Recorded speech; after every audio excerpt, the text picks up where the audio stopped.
In our nation's buildings, our homes and our offices consume almost 40% of the energy we use and contribute almost 40% of the carbon pollution that we produce, and everybody's talking about right now in Copenhagen.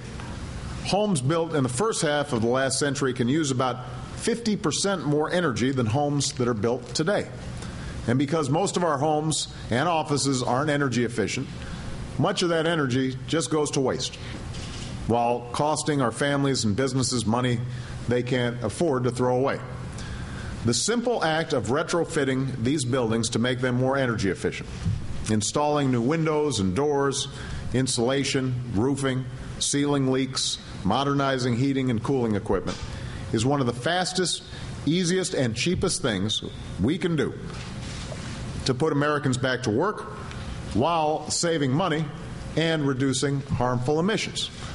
As a result of a variety of investments made under the Recovery Act, including state and local energy grants, we're on pace to upgrade the homes of 500,000 Americans by this time next year. 500,000 Americans, boosting the economy, saving money and energy, creating clean energy jobs that can't be outsourced.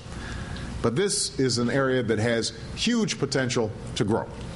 That's why I'm calling on Congress to provide new temporary incentives for Americans to make energy efficiency retrofit investments in their homes, and we want them to do it soon.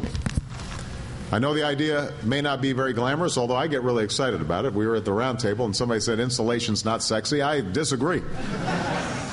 Frank, don't you think insulation is sexy stuff?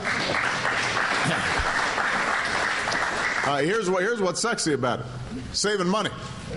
Think about it this way. If you haven't upgraded your home yet, it's not just heat or cool air that's escaping, it's energy and money that you are wasting.